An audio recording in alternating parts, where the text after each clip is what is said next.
ainda dentro do STF, ainda dentro do campo de Brasília, é o assunto mais delicado do dia, que exige paciência de vocês também para que compreendam, porque essa discussão, ela causa, como é que eu posso dizer? Ela causa clamor social. A notícia é a seguinte: Alexandre de Moraes, o ministro Alexandre de Moraes, decide nos próximos dias se aceita a delação de Cid. Mais cedo, senhores, mais cedo, a notícia que se tinha era a seguinte. É claro, a gente descobre as coisas primeiro pela mídia amiga, né? E depois a gente vê o que realmente estava acontecendo. Uma colunista do jornal o Globo, ela revelou, né, que a Polícia Federal aceitou fechar um acordo de delação premiada com o tenente-coronel Mauro Cid, ex-ajudante de ordens do ex-presidente Jair Bolsonaro. E a decisão deve ser discutida no Ministério Público para ser homologada no Supremo Tribunal Federal. Informações da Andréa Sadi, da Globo News. Ninguém tem acesso a nada, a investigação é sigilosa, tudo é sigiloso, menos para a Globo News. Agora, a atualização da notícia é que o tenente-coronel Mauro Cid compareceu nesta quarta-feira, ontem, ao Supremo Tribunal Federal para confirmar que pretende fechar um acordo de colaboração premiada com a Polícia Federal.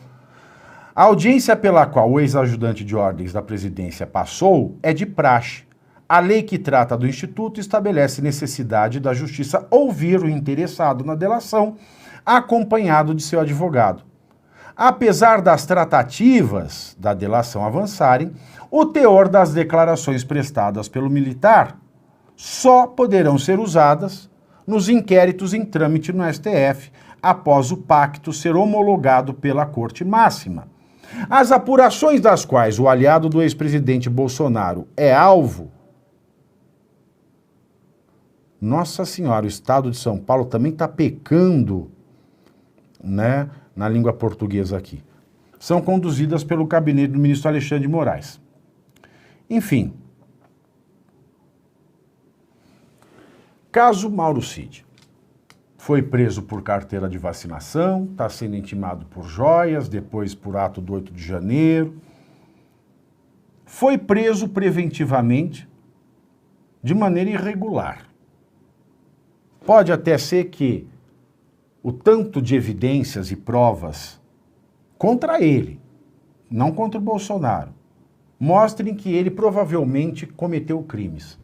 Mas não existe o critério do perigo da liberdade do Cid para que a investigação corra. Portanto, sem esse segundo elemento, toda prisão preventiva é arbitrária, é ilegal. Ele já está preso faz tempo. Toda semana ele passa por horas e horas e horas de interrogatório. E o engraçado, senhores, é que ele está preso por conta de falsificação de carteira de vacinação, tentando enredar o ex-presidente Bolsonaro, e pelas joias do ex-presidente Bolsonaro. Mas o presidente Bolsonaro é ex-presidente. E o próprio Supremo Tribunal Federal, há alguns anos, estabeleceu a regra de que saiu do cargo, perdeu o foro privilegiado, que é o foro por prerrogativa de função. Então, nem o Mauro Cid, nem o Bolsonaro, eles poderiam estar sendo interrogados pela Polícia Federal de Brasília, mas sim pela Polícia Federal de São Paulo, porque essas joias teriam entrado em Guarulhos. E Guarulhos fica em São Paulo. Aeroporto é federal, mas a Polícia Federal em Guarulhos, de São Paulo. E ele deveria ser julgado não pelo STF, porque ele não tem foro privilegiado, mas pelo juiz de primeira instância da Vara Federal aqui da Justiça Federal em São Paulo. Portanto, há aí uma clara incompetência de juízo, uma clara incompetência de foro para investigação, está sendo em Brasília, devia ser em São Paulo. E se tiver algum acordo de delação premiada, primeiro, ele não pode ser homologado pelo STF, porque tem que ser homologado pelo juiz competente. O juiz competente, de acordo com a legislação brasileira, é o juiz da Vara Federal de São Paulo e não no STF. O Lula teve algumas das suas condenações anuladas por erro de competência. E isso é um erro de competência. E digo mais, vocês lembram que o que aconteceu ontem?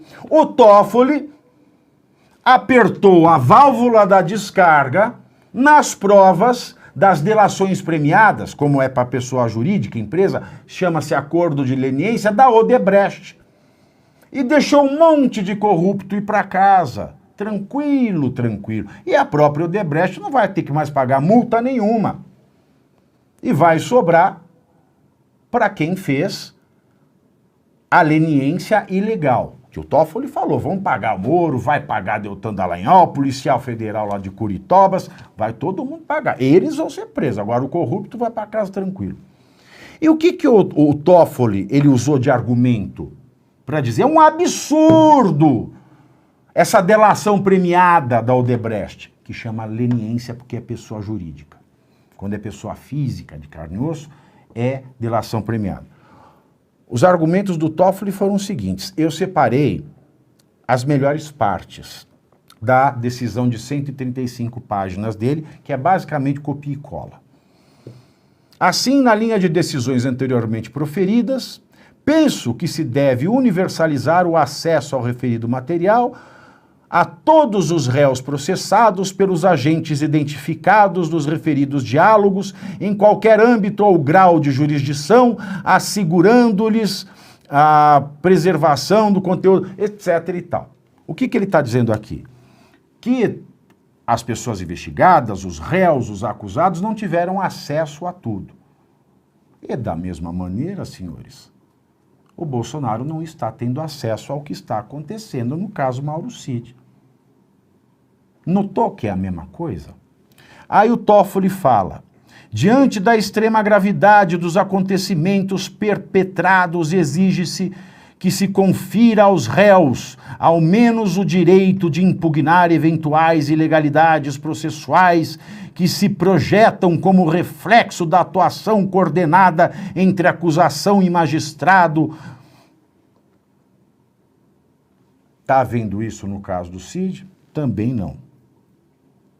Aí ele cita palavras do ministro Gilmar Mendes.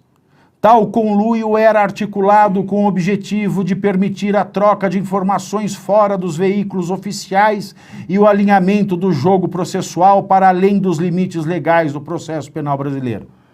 A gente soube dessa delação por quem?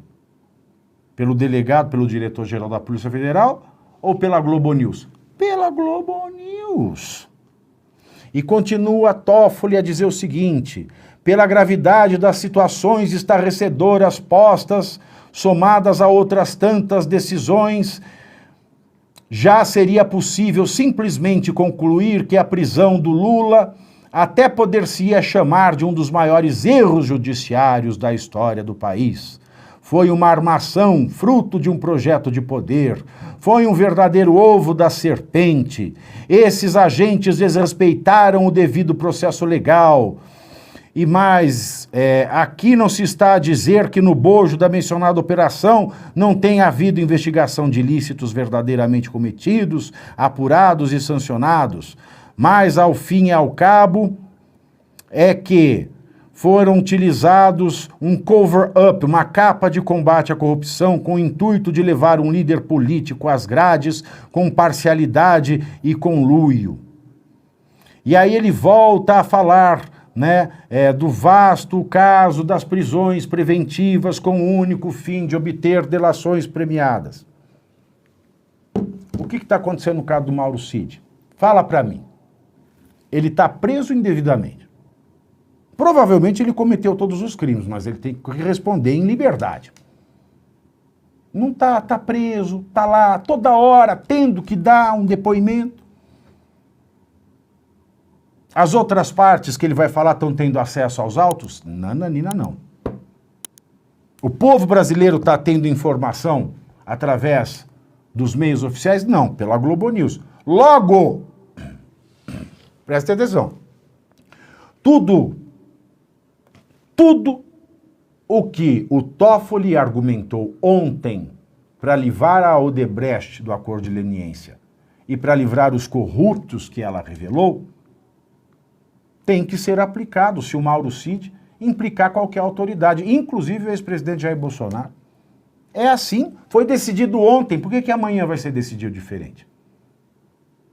Essa vai ser a grande prova final, a prova final de que o Brasil é uma democracia ou é uma ditadura, disfarçada de democracia.